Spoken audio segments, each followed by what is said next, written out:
Terrible problem, Mordred. War is on your border and you have excess manpower. I know! I feel weird. Liberia has capitulated. Middle Africa has been successful. I'm actually kind of tempted just to run ahead. And just grab all of this. You know what? I think I'm just going to do that. Foundation of the Belgrade Pact. Serbia, Romania and Greece, the three Balkan members of the Entente, all with revanchist group views of their own, have recently gathered to a common table of negotiations and announced the beginning of the Belgrade Pact. While this pact puts a lot of focus on the cultural discussion and preserving Balkan identities, it is also the military alliance between the participants, seemingly directed at the country separating them and holding their ancestral lands. This new development is a big thorn in the Bulgarian dominion of the Balkans. Not only the incoming reaction of the other Central Powers can determine whether it will yield any fruit. We want to try and grab Denver if we can. Would be a big boost to the Pacific. Alright, so concentrated industry 2 seems reasonable.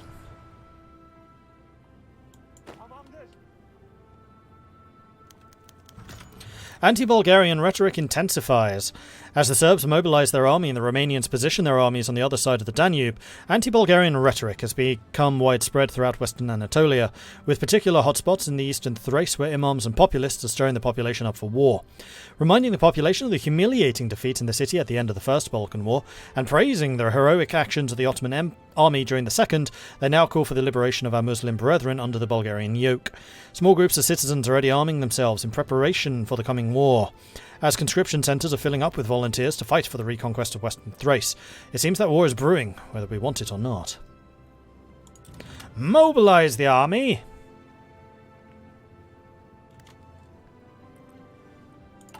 Oh, we can do another thing.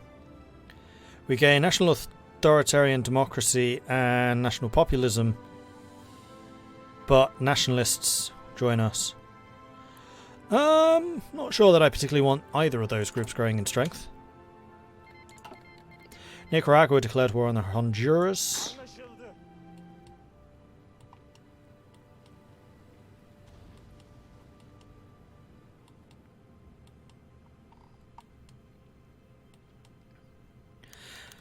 Education issues in southern Iraq. Troubling reports have reached us from southern Iraq where parents appear to stop their children from attending the state schools due to their fear of Sunni indoctrination. These citizens, predominantly following the Shiite faith, are as such obstructing the education of their children, enlarging the social divide between the Sunni and Shia Arabs as the limits their future abilities.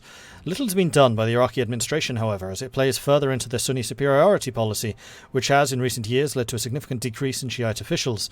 Furthermore, they claim that without education these people will remain apolitical, as such forming no threat to our own positions. So we can further encourage Shiite enlistment, which will piss off Baghdad and Basra, but give us some more social liberalism, or an illiterate citizen is a docile citizen.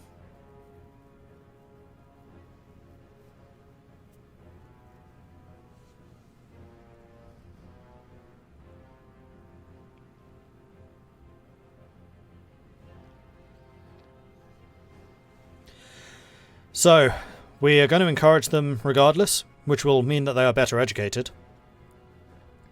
And those with better education are better likely to meet their potential. Or we just say, you're illiterate. That just means you don't know any better. And you will never know any better. Things will never improve, but also you'll never threaten me. And we've all seen from CK3 just how easy peasant revolts are to put down. So, are we going to encourage the Shiites? Or are we going to say illiterate is docile? I could spell docile. Now, is Twitch going to allow me this? Yes. So, get your votes in. Vote, vote, vote. Are we going to encourage, or are we going to say that illiterate is docile? And 406 Mob wants me to drink some tea.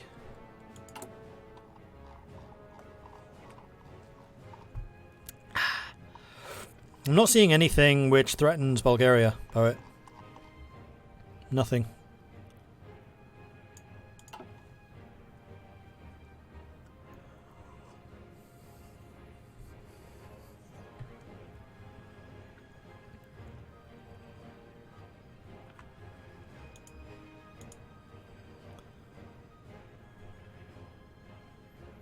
If they're illiterate, then they can't subscribe to Mordred's channel on Twitch. That is a very good point. And that is just not good business.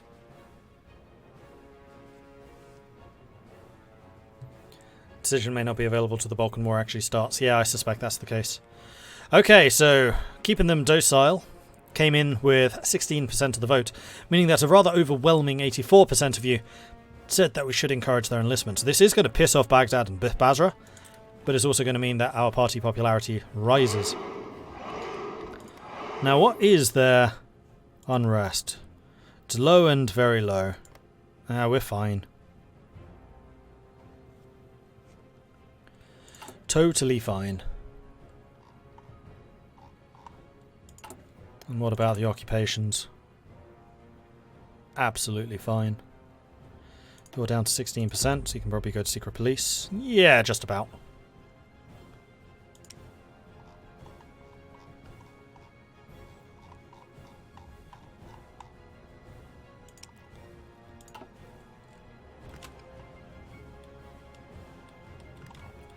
Canada didn't intervene in New England. No, they didn't. However, the CSA seems to actually be struggling against the United States over here, which is an interesting state of affairs.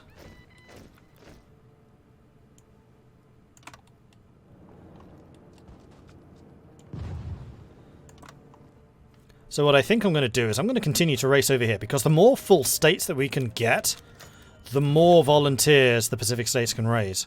And the more volunteers they get, the more troops they have on the front line. So if we can get the Midwest, then that's just more free troops. And that's a good thing for us. The DDY absorbs the Palestine Railways. Caused by looming bankruptcy of the Palestine Railways, the Ottoman State Railways, or the DDY, has been able to purchase them and have reintegrated them to the main Ottoman line. Already plans are being made to swap railway gauges to tie them better to the existing Ottoman net, and the creation of a direct line between Haifa and Jaffa for both goods and passengers. He who controls the railway controls the people. Ah, nuts. Oh, no, he's not staying. Hopefully I can just go around him and take Denver. Then I think I'm going to go and take Cheyenne. And maybe try to push up to Omaha? Ah! He brought in reinforcements, you sod! Alright, we'll need to wait for the Russians to leave.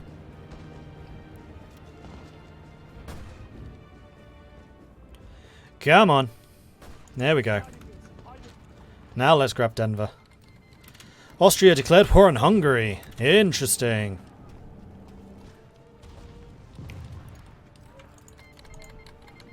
Serbia declared war on Bulgaria. During the Austro-Hungarian Auskleek of 1937, the Austrians promised the autonomous states of the empire that the minorities in Transleithania would receive autonomy. The Hungarians, however, are unwilling to oblige with the dismantlement of their state and the privileges within the monarchy. In consequence, the Austrians have announced their intention to both humiliate Hungary and liberate the Slovaks, Transylvanians and Ruthens by force, and already skirmishes have begun along the Austro-Hungarian border. Only time will tell what this means for the future of the dual monarchy.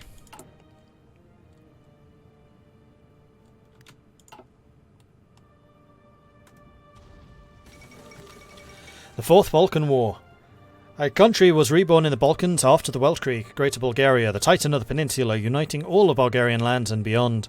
This kingdom, for all Bulgarians, was born of the bloodshed and war, though defeating Serbia, Greece and Romania in the Welsh Creek, a move that these three nations are still bitter about today.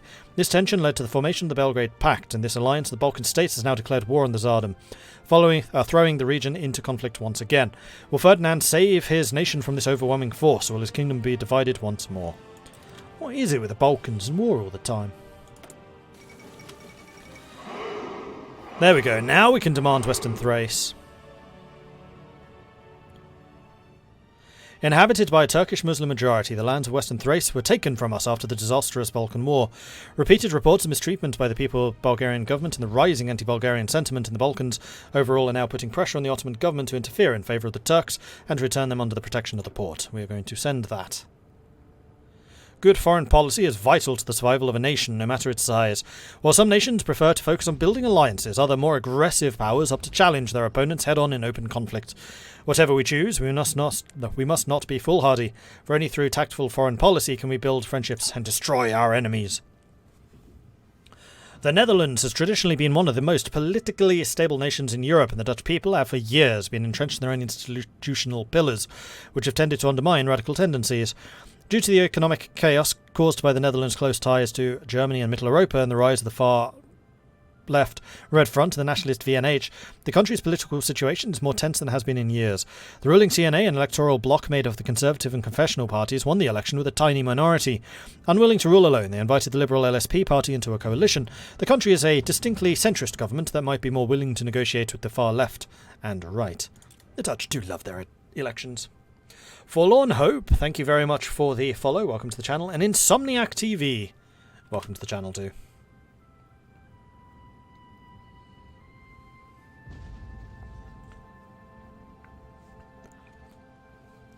Is that the camel invasion of Colorado? Yep. Encourage private initiative done. So that's a bunch of conservatives joining the opposition. Repeal Unification Decree. Where is that? Ooh, all the way down here. So what do I need for this? I need more than 249 deputies supporting us. Currently we have 228. Doesn't look like anyone else is going to be joining us in the near future. So God, it's only 10 though. I guess we are going to need to start dropping some taxes.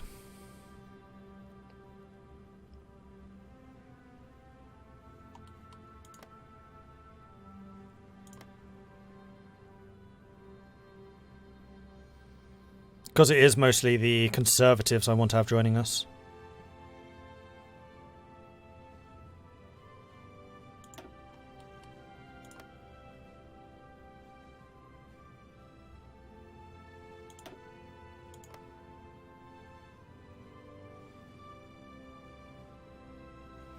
"12 deputies from the Independents join us." I kind of like that idea because there's not a huge amount that we can do to piss them off. And 12 is a huge portion.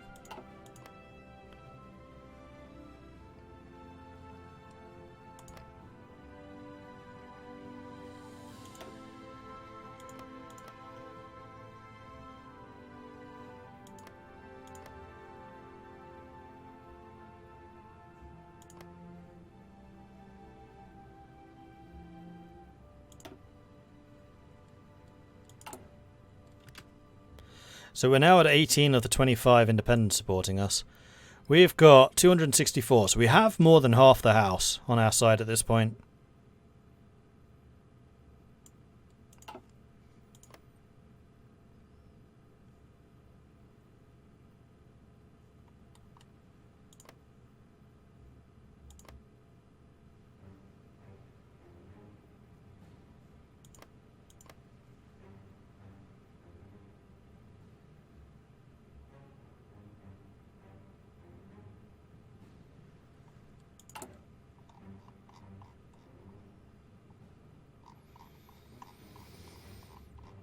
I don't know how to actually centralise anything anymore. I'm not sure that we can.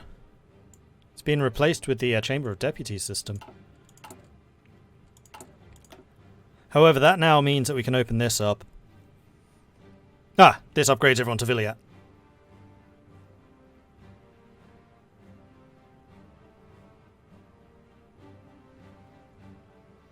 And unrest goes down even further.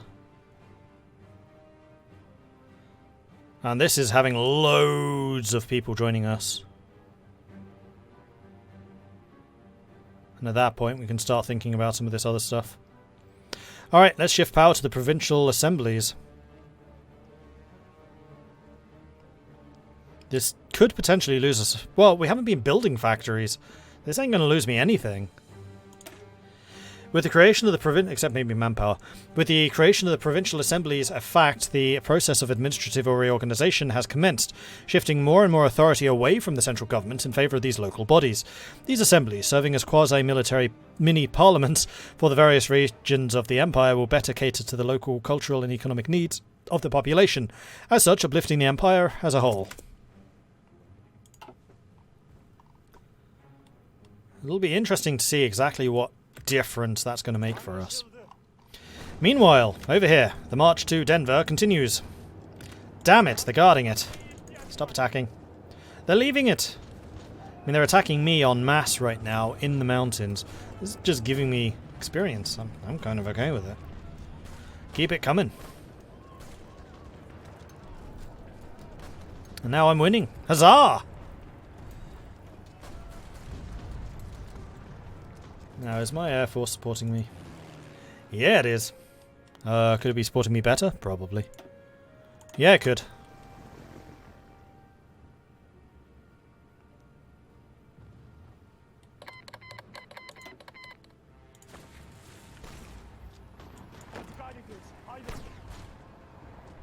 And here comes the experience, which I can then use to switch out the cavalry for camels.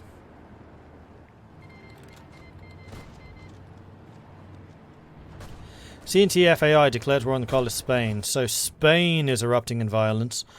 So we could, theoretically, send some people to go and support Carlists. Because the Carlists are the Entente.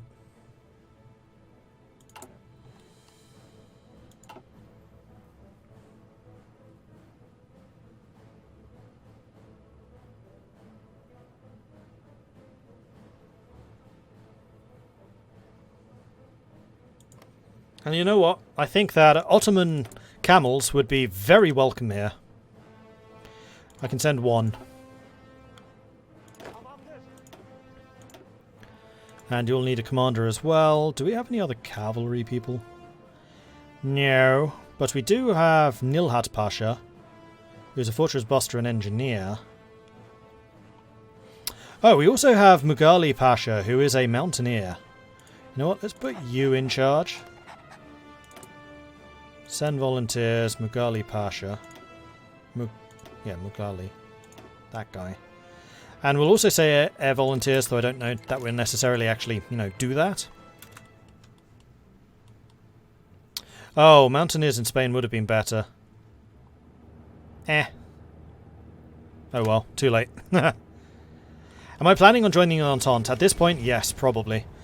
Ever since the defeat of Napoleon, Spain's been plagued by violent dissent and turmoil. No amount of pleading, deal-making and appeasement has managed to do more than paper over the cracks as tensions bubbled. Finally, they boiled over and the Spanish kingdom has been ripped apart by the three-sided civil war between the numerous factions. The Loyalists, the Madrid government, the supporters of the pretender Javier, and finally the anarcho-syndicalists, CNTFAI. It was inevitable. That is a naval invasion of the San Francisco Bay Area, although they did rush in some militia at the last possible second. We're actually losing this fight now. The question of Thrace. With Bulgaria now embroiled in a war with the Belgrade Pact, a question has now arisen within the halls of government as to whether we too should reclaim lands which were rightfully ours. Since the end of the Weltkrieg, Bulgaria has occupied lands in the western Thrace which are largely both Muslim and Turkish. Surely they would see reason their old ally asked them for to be handed over. So this will really piss off the Bulgarians, but yes, Thrace is clearly ours. They agree. Very wise of you. Very, very, very wise. Seeing the wisdom in not pursuing a two-front war, Bulgaria has agreed to return the lands in western Thrace to us. Lovely! And I have just successfully cut you in half. Sorry, Bulgaria. Not sorry at all.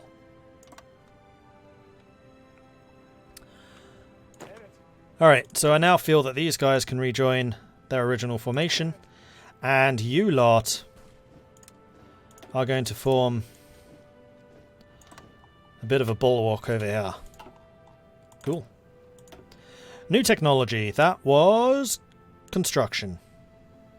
I think I want to get fuel refining because we are going to be using aircraft and motorized, so we're going to need that fuel.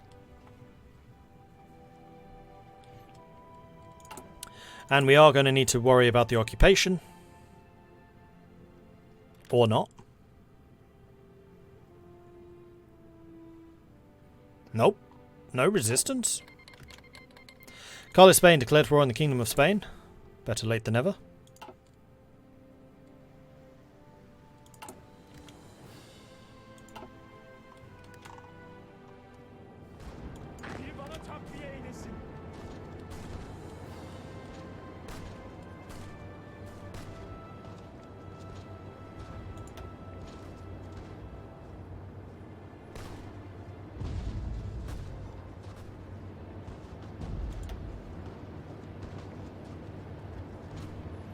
We are being hit on multiple different positions here.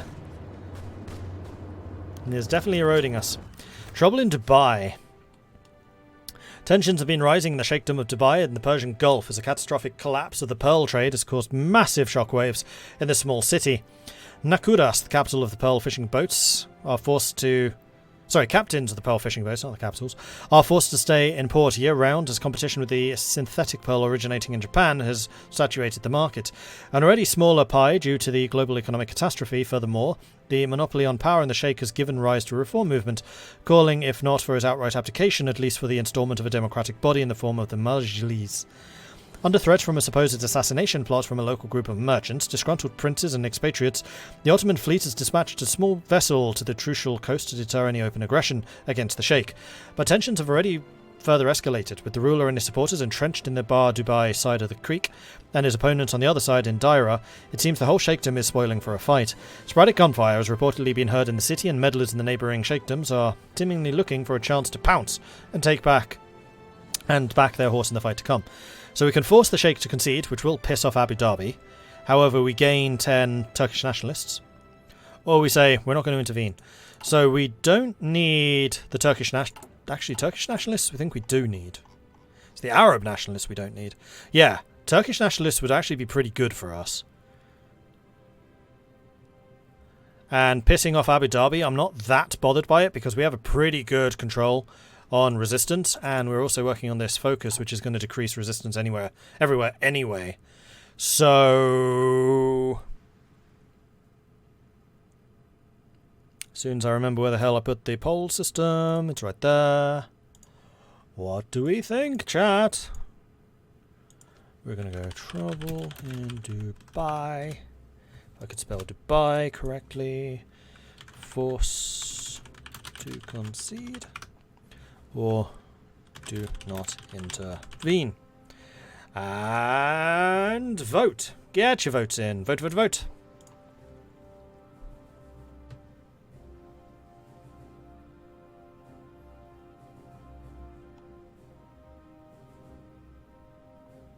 Oh, hey, Hilson. 2 front, wouldn't that be a 4 front? Yeah. I mean, had we intervened, it would have been bad for Bulgaria. Had we not intervened, it would still be bad for Bulgaria. Like, Bulgaria just can't win this war unless it's a player. I've never seen them do it. Ever.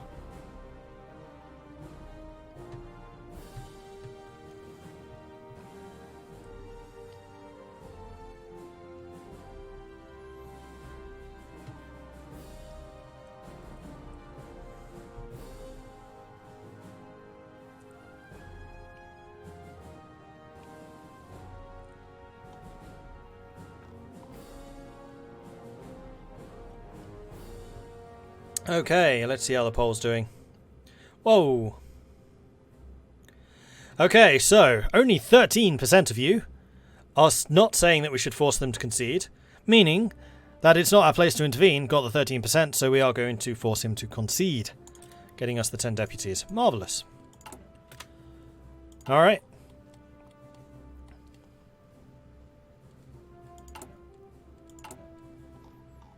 And now basically, so long as we keep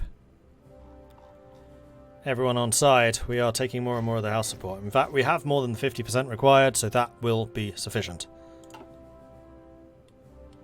Although the DF switch sides, and that would not be sufficient. Ooh!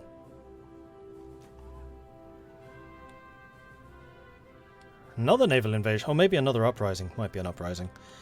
So they've taken and held on to Denver. We do have reinforcements coming in. I'm going to back off because I'm not very good at defending. Although it was a welcome source of experience, I must say. Alright, our division in Carlist, Spain has now arrived. And we're going to bring in the other general, which was Fezvi Pasha, to get you some experience. Alright, so what do we want to do for the Carlists? Yeah, we definitely should have gone for the Mountaineers. This was a big mistake.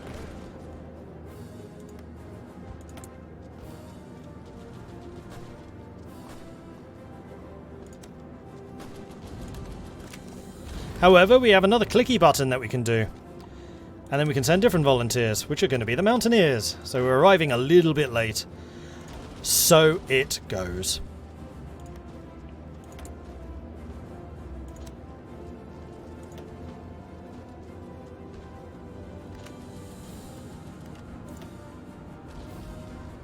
Okay. Oh, it's because they're still on the way back. So when they arrive back on the 4th of July... Ugh, all of this time the Carlists are going to be losing more and more ground. Not good.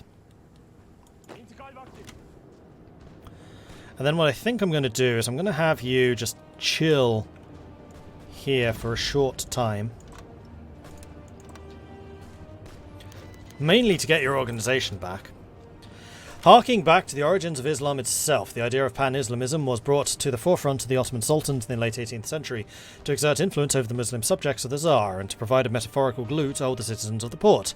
As the Kaiser saw the Porte, the ultimate ally to weaponize Islam and pointed at its rivals, the Germans focused their efforts on the Ottoman Empire and developing and spreading this ideology in the hopes of bringing it to a completion when the War of the French broke out once more.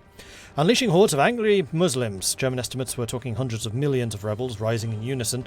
A circle of Orientalist figures close to the Kaiser saw one key figure in this entire plan, the Sultan Caliph of the Ottoman Empire.